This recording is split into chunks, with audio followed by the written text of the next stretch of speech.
दोस्तों, आज की कहानी है बहू तुम इस घर से बाहर पाँव नहीं रखोगी। दोस्तों, कहानी शुरू करने से पहले अगर आपने हमारे चैनल को सब्सक्राइब नहीं किया है तो सब्सक्राइब कर लीजिए ताकि आपके पास पहुंचे हर नया वीडियो। सुना नहीं तुमने मधु, जब तक मेरा बेटा मयंक नहीं आ जाता तब तक तुम इस घर से बाहर पाँव नहीं रखोगी। रमा गुस्से में अपनी बहू मधु को रोक रही थी, पर माँ जी मयंक को ऑफिस से आने में लेट हो जाएगा और मेरा जाना जरूरी है।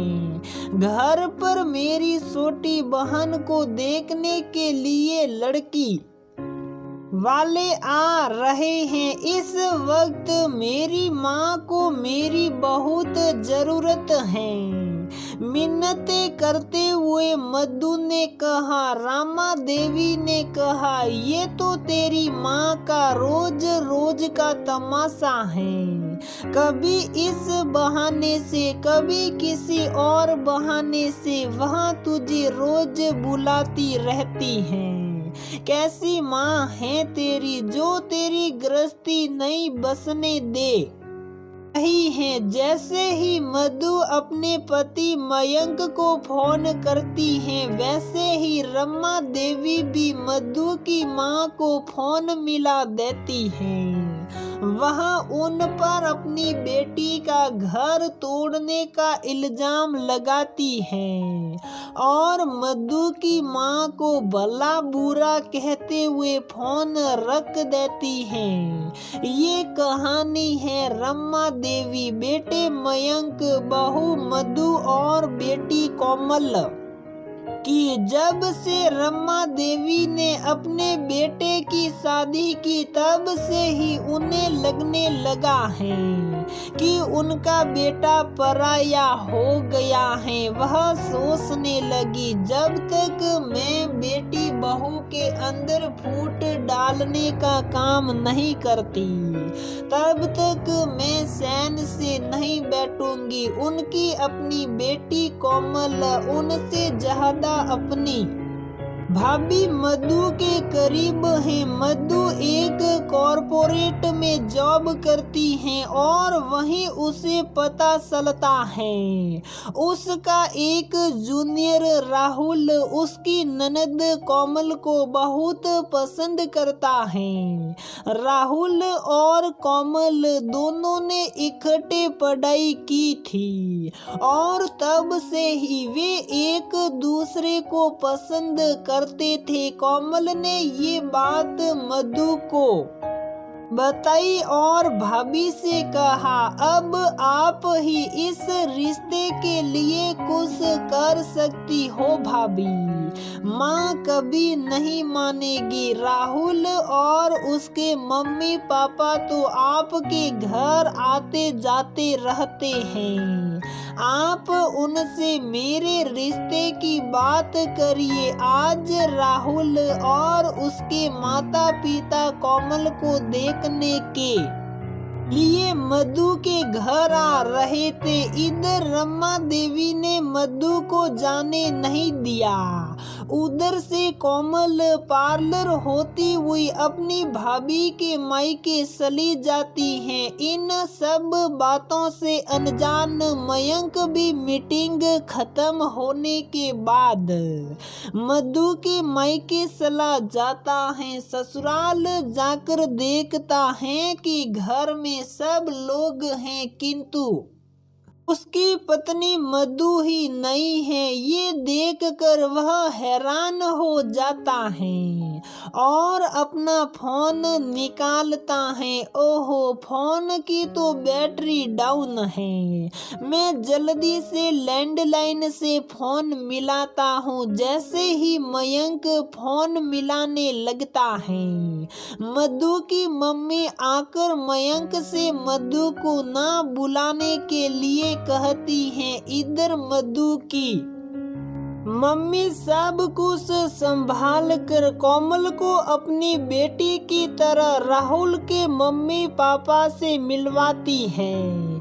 सब कुछ अच्छे से निपट जाता है। राहुल अपने मम्मी पापा के साथ वापस चला जाता है।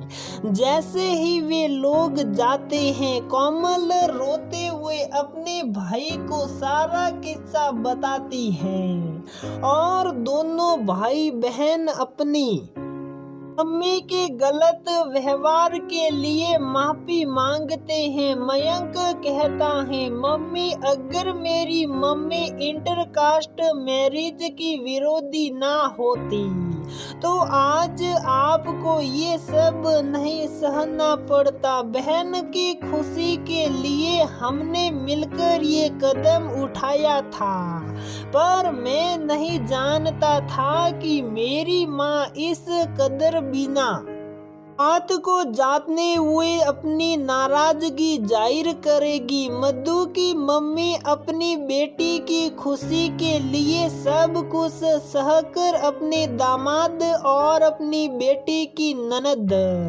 कोमल को खुशी खुशी विदा करती हैं। घर पहुंचते ही मयंक के गुस्से की कोई सीमा नहीं थी। जैसे ही रमा देवी ने दरवाजा खोला और मधु की बुराई करनी शुरू की, मयंक ने चिल्लाकर कहा, माँ तुम जानती भी हो तुम कितना गलत करती हो। हमेशा मैं सहता रहा कि कोई बात नहीं, शायद पिताजी के जाने के बाद तुम ऐसी हो गई हो। पहले मैं, फिर मधु और अब तुम्हारी अपनी बेटी कोमल सब तुमसे दूर होते जा रहे हैं। अगर तुमने अब भी अपने आप को नहीं बदला तो वह दिन दूर नहीं जब तुम अपने ही बेटी की शादी में नहीं होगी। माँ कोमल और राहुल एक दूसरे को पसंद करते हैं। राहुल हमारी जाति का नहीं है, ये तुम जानती हो, परंतु आज राहुल के माँ आपने कोमल को अपनी बहू बनाना स्वीकार कर लिया है। मैं तुम्हारे दकियानुसी ख्यालों की वजह से अपनी बहन की जिंदगी बर्बाद नहीं होने दूंगा। शायद फिर इसके लिए मुझे मधु और कोमल ये घर ही क्यों ना छोड़ना पड़े। मुझे फक्र है अपनी सास मधु की माँ पर, जिन्होंने तुम्हारी बेटी की खुशी के लिए अपनी बेटी की खुशियां कुर्बान कर दी। ये कहते हुए मयंक मधु और कोमल दोनों का हाथ पकड़कर कमरे की तरफ बढ़ जाता है। दरवाजे के पास रह जाती हैं सिर्फ रमा देवी।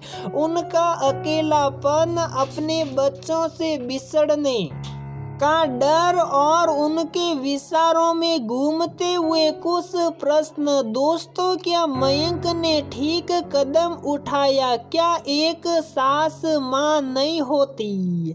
और क्या लड़की की माँ की कोई इज्जत नहीं होती? एक लड़की की माँ अपने लड़की की ससुराल के लिए कितना भी कर ले, पर ये हमेशा कम क्यों पड़ जाता है?